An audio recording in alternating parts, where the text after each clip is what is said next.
बोलिए वृंदावन बिहारी लाल की। एक काम करो करो, जब भी बाबा नाचे ना तो मंच पे लिया करो, तो सबन को दिखे। नीचे बैठ मैया जाओ, पे ना नीचे। रह जाए बिना देखे, और मैया वहीं आ जाए तो बाबा पे ना रह जाए। क्यों नीचे बाबा बैठ नाचे जाओ, ये नीचे। बैठ जाओ तो जाते मतलब तो यही, जब बाबा नाचे जब स्टेज पे लिया करो है। अब मैया बैठ जाओ, थोड़ी देर की कथा हो बैठ जाए, जाओ। गोवर्धन पूजा करवाते हैं अभी थोड़ी देर में। आप लोग छोटे लग रहे हो। सज्जनों, वृंदावन में आकर के भगवान आज बछड़ा चराने की अनुमति मिली। कृष्ण और बलराम असंख्य बछड़ाओं को चराने जाते हैं, तो उनके बछड़ान में एक और आगे राक्षस कंस को भेजा हुआ वत्सासुर। बलराम जी ने उसका भी उद्धार किया। फिर एक बकासुर था, उसका भी उद्धार किया। सज्जनों, आज बलराम बोले मैया आज के बाद मैं गैया चराऊंगा और कन्हैया बछड़ान को चरावेगो।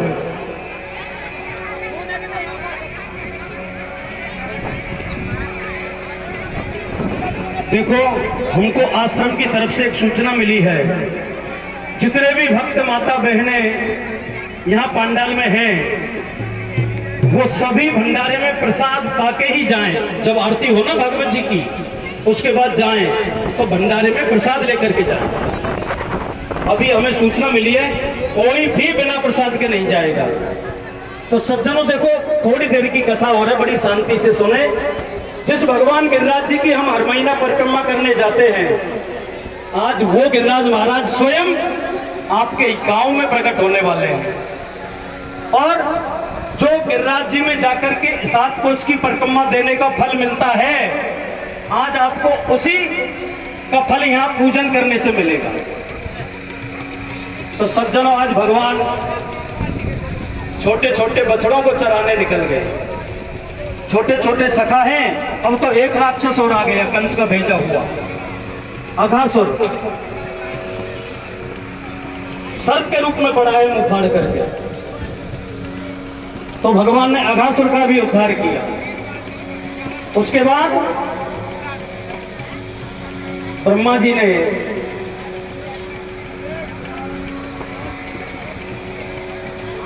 गाय, बछड़ा और ग्वारियां को चुरा लिया भगवान के को। तो भगवान ने ब्रह्मा जी को बताया, जितने बछड़े थे अपने शरीर से उत्पन्न किए, जितने ग्वाल थे भगवान ने अपने शरीर से अमृत की उत्पन्न किए। और आज जब बछड़ा और ग्वाल घर गए, तो वो जो गाय है वो बछड़ों से अत्यंत प्रेम करती है। क्यों? कि जितने भी बछड़े थे, जो सभी बछड़े कृष्ण में थे। क्यों? एक बार जब मैया यशोदा गाय का दूध निकाल रही थी, तो भगवान कृष्ण घुटमन घुटमन आ गए, जब 1.5 वर्ष के थे, और खुदक के माँ की गोदी में बैठ गए और दूध पीने लगे। गाय ने देखा, क्या मेरा भी ऐसा भाग्य होगा कभी, जो ये कन्हैया मेरा बछड़ा बनके मेरा दूध पान करे। उस 1.5 वर्ष के कन्हैया ने गाय की मन की भावना को समझ लिया और कह दिया जरूर आऊंगा। तो आज भगवान बछड़ा बन गए और गायों का दुग्ध पान कर रहे हैं। सज्जनों, 1 वर्ष तक यह नाटक चलता रहा। क्यों? बछड़े और ग्वाल ब्रह्मा जी की मोहिनी माया में सोए हुए थे। ब्रह्मा जी ने ऊपर से देखा कि जो मेरे यहाँ बछड़े और ग्वाल सोए हुए हैं, वो भी एक ही ऐसे ही हैं, और जो वृंदावन में हैं वो भी सही है। तो ये असली है तो वो असली है। ब्रह्मा ने सोचा कि यहाँ से कुछ गड़बड़ हो सकता है, देखने में मैं वृंदावन ही चलूं। तो ब्रह्मा जी वृंदावन आए तो देखा कि जो मेरे ब्रह्मलोक में बछड़े और ग्वाल हैं, वही वृंदावन में है। सज्जनों, भगवान कृष्ण ब्रह्मलोक में पहुंच गए। अब मैं भक्तों कथा में कंजूसी करूंगा, देख लेना। अब कथाओं को काटूंगा मैं। देखो, मानते ही नहीं।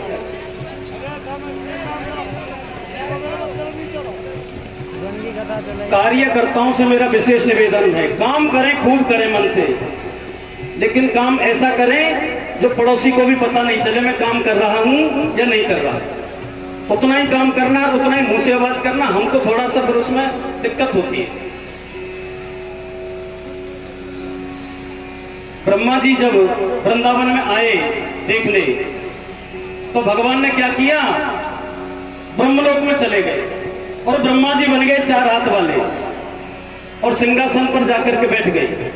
कन्हैया ब्रह्मा बन करके बैठ गए ब्रह्मा के आसन पर और द्वारपालों को बुलाया, द्वारपाल इधर आओ। तो सुनो, आजकल नकली ब्रह्मा बहुत घूम रहे हैं, अगर कोई नकली ब्रह्मा आए ना इधर तो उसको धक्का देके निकाल देना। बोल महाराज ऐसे कैसे आ जाएगा, हमारे मालिक तो आप हो, जब आप सिंहासन पे बैठे हो तो नकली ब्रह्मा क्यों आएगा। बोल आजकल घूम रहे हैं। अब जो असली ब्रह्मा है वो वृंदावन से जब ब्रह्मलोक पहुंचा तो द्वार पर जाकर के द्वारपालों ने उसको भगाया। अरे दूर दूर दूर, कहां जा रहे हो। अरे भैया तुमने भांग खा ली, क्या हुआ, मैं तुम्हारा मालिक हूं, विधाता। अरे तुम्हारे जैसे मालिक बहुत टोलते, जो हमारा मालिक है ना वो अंदर बैठा है। सज्जनों, उस ब्रह्मा